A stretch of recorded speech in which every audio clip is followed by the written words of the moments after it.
माता छे गुजरातनी धरती वतननी ए माटी छे। माता छे गुजरातनी धरती वतननी ए माटी छे। ए माटी मां मूळ छे मारा भाषा मारी गुजराती छे। भाषा मारी गुजराती छे। आपणे ने साचवी जाणीए आपणने साचवतीए। आपणे ने साचवी जाणीए आपणने साचव સીધું એટલે આ કાર્યક્રમને દીપાવવા માટે આ કાર્યક્રમને ઉજવવા માટે જેમણે તૈયારી બતાવી છે એવા સ્નેહી મિત્ર મનીષભાઈ, સંયોજકની ભૂમિકામાં અમારા પરમ સ્નેહી અલ્પેશભાઈ। એ ગમે તે હોય ગુજરાતી નથી। તમારા ગામમાં આજે સરપંચ એવું એલાન કરે કે આજે રાત્રે ગામની ફરતે જેટલી જેટલી જગ્યાઓ છે પ્રવેશ દ્વારની તે આપણે બધાએ ચોકી કરવાની છે એવું તમને ફરમાન કરે સરપંચશ્રી કે આખા ગામની આજે રખેવાળી કરવાની છે। તો કેમ કહ્યું હશે એમણે? હા, કેમ કહ્યું હશે કે ગામને કંઈક જોખમ હશે, હે ને? ગામને કંઈક જોખમ હોય ને એમને ધ્યાન પર આવ્યું હોય એટલે એમણે એ વાત કરી હશે કે ભાઈ ગામની રખેવાળી કરવી પડે। મિત્ર, જેટલા દિવસો ઉજવાય છે જેમ કે આ માતૃભાષા 21મી ફેબ્રુઆરી આખા સમગ્ર વિશ્વમાં માતૃભાષા દિવસ તરીકે ઓળખાય, ઉજવાય। આ દિવસ મારી છે, અંગ્રેજી સારી છે પણ ગુજરાતી મારી છે। એટલે આપણે જ્યાં સુધી બોલતા રહીશું, જ્યાં સુધી સાંભળતા રહીશું ત્યાં સુધી અને એ શબ્દો આપણે કાનોબ કાન એકબીજાને કહેતા રહીશું, સાંભળતા રહીશું ત્યાં સુધી કશું થવાનું નથી। પણ ક્યાંક ને ક્યાંક જોખમ આવ્યું છે એટલે આપણે એને જાળવવા માટે આ બધા કાર્યક્રમો કરવા પડે। તમે બધા તો અંગ્રેજીના પ્રભાવમાં નથી, આ ગામ પણ પ્રભાવમાં નહીં હોય, પણ શહેર અંગ્રેજી તરફ દોડ્યું છે। અલ્પેશભાઈએ વાત કરી કે આપણને જે ભાષામાં સ્વપ્ન આવે એ ભાષામાં આપણે ભણવું જોઈએ।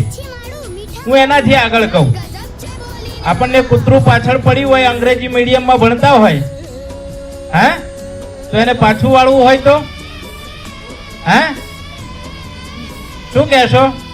કોઈક અંગ્રેજી માધ્યમમાં ભણતો હોય છોકરાને પૂછજો।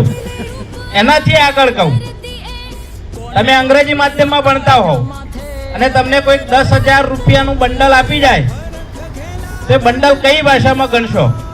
અંગ્રેજી મીડિયમમાં ભણો છો તો પણ 1 2 3 4 5 6 7 હે 1 2 3 4 નહીં કરો। એટલે એ મૂળમાં તો પડી છે।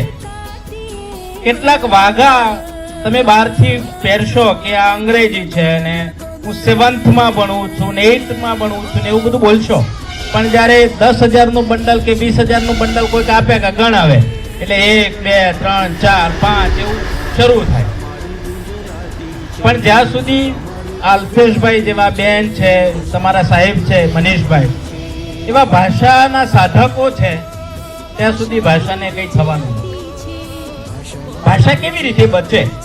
આપણી માતૃભાષા બચાવવાની વાત છે, માતૃભાષાનું સન્માન કરવાની વાત છે, એનું માન વધારવાની વાત છે। તમે લગ્નમાં જાઓ, સામ સામે બરાબર ફટાણા લો, આ પણ ભાષા છે, આ પણ ભાષા છે। કોઈ ગુજરી ગયું હોય અને તમે મરસિયા ગાઓ, આ પણ ભાષા છે। તમે જે બોલો છો સામેવાળી વ્યક્તિ તમને સમજી જાય એ ભાષા છે।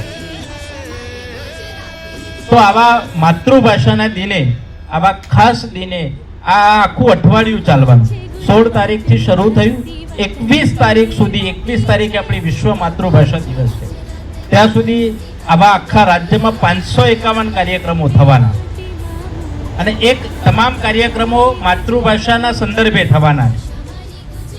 કહેવાય છે ને કે પેલી ગજગજ ફૂલે મારી છાતી, હા, હું ને મારી ભાષા ગુજરાતી, કે મારી ભાષાનું મને ગૌરવ છે, મારી ભાષાનું મને ગૌરવ છે અને ગૌરવ વધારવા માટે જે પણ કરવું પડે એ અમે કરતા રહીશું। અને હું બધા વાલીઓ બેઠા છે એટલે એક સલાહ એવી આપીશ કે વિદ્યાર્થીને તમારા બાળકને વધુ પડતું બોલવા દો. વધુ પડતું બોલવા દો. બાળકો વધારે બોલશે ને તો એ વધારે એક્ટિવ રહેશે. એમની મૌખિક અભિવ્યક્તિ જેને આપણે કહીએ છીએ એ વધારે સારી વાચાળ થશે. એમને વાર્તાઓ કહેવા દો. નિશાળમાંથી ઘરે આવ્યા પછી ઘણીવાર એવું થાય કે પપ્પા મોબાઈલ લઈને બેઠા હોય અને બાળકને કંઈક કહેવું હોય એટલે 3 વાર પપ્પા પપ્પા સાંભળો ને પપ્પા આમ તેમ. પપ્પાનું ધ્યાન પેલું કે નથી ખાવું, મમ્મી આંખો બતાવે કે ખાઈ લે ને હવે, તો કે નથી ખાવું. પછી એના પપ્પા જોડે ફરિયાદ જાય કે જો આ તમારો દીકરો ખાતો નથી, એમ ક્યારની હું એની પાછળ પાછળ ફરું છું, કેટલો જિદ્દી થઈ ગયો છે. એટલે પપ્પા પછી ધીમે રહીને કે જિદ્દી તો તું પણ કહેવાય ને, એને નથી ખાવું તો એ તું ખવડાવે છે. એકલો છોકરો થોડો જિદ્દી છે, મમ્મી એ જિદ્દી કે એને નથી ખાવું તો તમે પરાણે ખવડાવો છો. એટલે બાળકો છે ને એ ખોટા નથી હોતા. અને ઘણીવાર આપણે એમ માની લઈએ કે ખોટા છે. તમે કહો છો ને ઘણીવાર એ માગે કે પપ્પા મોબાઈલ આપ ને, એટલે તમે એવું કહો કે હજુ તું નાનો છે. પછી થોડી વાર કલાક થાય કે અડધો કલાક થાય એટલે છોકરો એમ કે પપ્પા રમકડું જોઈએ, એટલે કે હવે તો તું મોટો થઈ ગયો, અડધો કલાકમાં તમે નાનો કરતો છો, અડધો કલાકમાં મોટો કરતો છો. તમે જોજો આવું થાય છે ને બધાને ઘરે. કંઈક માગે એટલે કે ના તું નાનો છે, થોડી જ વારમાં પાછું કંઈક બીજું માગણી કરે કે ના તું મોટો થઈ ગયો હવે તને નહીં મળ્યા. એટલે આપણે જ આપણા બાળકોને નાના મોટી કરી દઈએ છીએ ને એ